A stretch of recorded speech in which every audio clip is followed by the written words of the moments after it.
Made కాకుండా న్యాచురల్‌గా దొరికే మష్రూమ్స్‌తో కర్రీ ఎలా చేయాలో చూపిస్తాను రండి. ఇలా వాటర్ పట్టుకొని వీటిని ఒక 1 అవర్ సోక్ చేయాలి. 1 అవర్ సోక్ చేసిన తర్వాత క్లీన్ చేస్తే ఇదిగోండి నీట్‌గా ఇలా వైట్ కలర్‌లో దొరుకుతాయన్నమాట.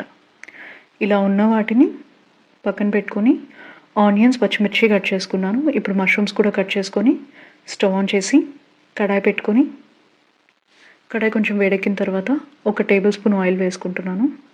ఈ ఆయిల్ కొంచెం బాగా మరిగిన తర్వాత దానిలో కరివేపాకు, పచ్చిమిర్చి వేసుకున్నాను. ఇవి 2 కొంచెం వేగిన తర్వాత దీనిలో ఇప్పుడు కట్ చేసి పెట్టుకున్న ఆనియన్స్ వేసుకుంటున్నాను. ఈ ఆనియన్స్ కొంచెం వేగాలండి.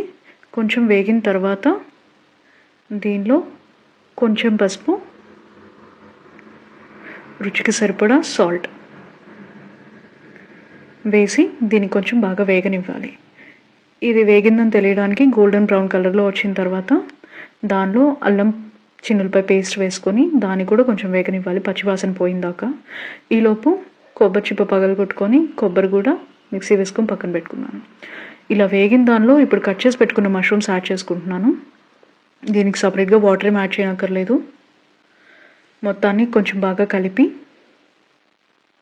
వేగనిచ్చిన తర్వాత కొంచెం గరం మసాలా వేసుకొని మూత పెట్టి కొంచెం సేపు ఉడకనిస్తే దానిలో ఉన్న వాటర్తోనే ఉడికిపోతుందన్నమాట.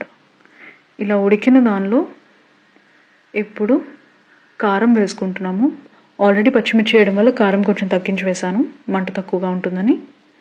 ఆ తర్వాత ఇందాక నూరు పెట్టుకున్న కొబ్బరి, నేను పచ్చి కొబ్బరి యూజ్ చేశాను, ఎండు కొబ్బరి కూడా వాడుకోవచ్చు, ఆప్షనల్. ఆ తర్వాత కొంచెం కొత్తిమీర వేసుకొని ఉడికించుకోవాలన్నమాట. ఇది బాగా కుక్ అయిన తర్వాత సూపర్ యమ్మీగా ఉంటుంది.